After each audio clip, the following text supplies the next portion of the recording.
Dilansir dari gurubisa.com pada tanggal 23 Februari tahun 2022 kemarin, Kemenpan RB tetapkan batas usia maksimal honorer untuk bisa diangkat menjadi PNS. Saat ini, pemerintah menetapkan persyaratan tertentu untuk honorer yang akan diangkat menjadi PNS pada seleksi penerimaan CPNS di tahun 2022 dan tahun 2023. Ada 4 kategori tenaga honorer, yakni honorer guru, tenaga kesehatan, tenaga penyuluh pertanian, perikanan, peternakan, dan tenaga teknis. Tentunya harus memenuhi syarat masa kerja terlebih dahulu dalam proses pengangkatan menjadi PNS. Jika masa kerjanya tidak masuk dalam 4 skema persyaratan yang sudah ditentukan oleh pemerintah, maka honorer tersebut tidak akan bisa diangkat menjadi PNS. Dalam persyaratan yang ditetapkan oleh pemerintah, ada syarat minimal dan syarat maksimal untuk masa kerja 4 kategori tenaga honorer tersebut. Syarat minimalnya yaitu usia masa kerjanya adalah 1-5 tahun secara terus-menerus. Secara terus-menerus ini artinya seorang honorer yang bekerja tidak terputus selama 1 hingga 5 tahun. Namun, jika honorer tersebut dalam jangka waktu 1 hingga 5 tahun itu bekerja terputus-putus, maka tidak masuk skema pengangkatan menjadi PNS. Sedangkan batas maksimal masa kerja seorang honorer untuk pengangkatan menjadi PNS adalah 20 tahun atau lebih secara terus-menerus. Adapun untuk honorer yang bisa diangkat menjadi PNS, yaitu ada 4 jenis tenaga honorer yang akan diangkat menjadi PNS melalui seleksi CPNS. Di antaranya yaitu yang pertama tenaga guru, kedua tenaga kesehatan, ketiga tenaga penyuluh pertanian, perikanan, peternakan, dan yang keempat tenaga teknis yang sangat dibutuhkan oleh pemerintah. Selanjutnya, syarat honorer diangkat menjadi CPNS. Berikut adalah syarat dan batas usia serta masa kerja honorer yang bisa diangkat menjadi PNS.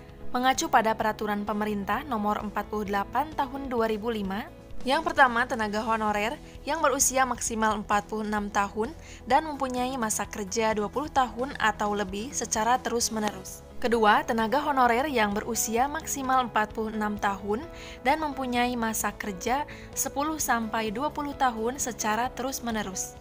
Ketiga, tenaga honorer yang berusia maksimal 40 tahun dan mempunyai masa kerja 5-10 tahun secara terus-menerus.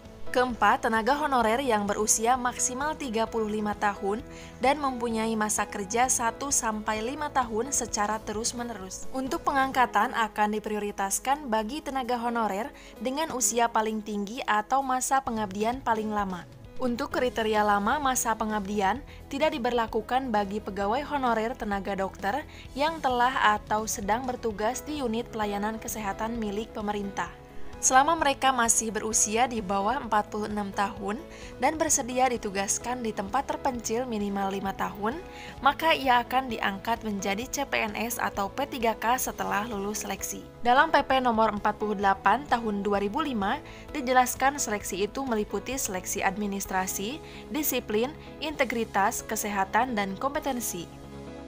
Seleksi ini akan diberlakukan bagi semua pegawai honorer yang ingin diangkat menjadi CPNS maupun P3K. Selain itu, mereka juga wajib mengisi atau menjawab daftar pertanyaan mengenai pengetahuan, tata pemerintahan atau kepemerintahan yang baik. Dan untuk pelaksanaannya terpisah dari pelamar umum.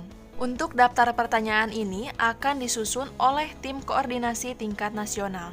Bagi Anda yang sedang menunggu jadwal seleksi P3K tahap 3 maupun seleksi P3K tahun 2022, sebaiknya persiapkan terlebih dahulu salah satunya dengan cara memperbanyak latihan soal, dan sudah pernah saya bahas di video sebelumnya mengenai soal P3K tahun 2022 sesuai dengan kisi-kisi terbaru dari Kemenpan RB.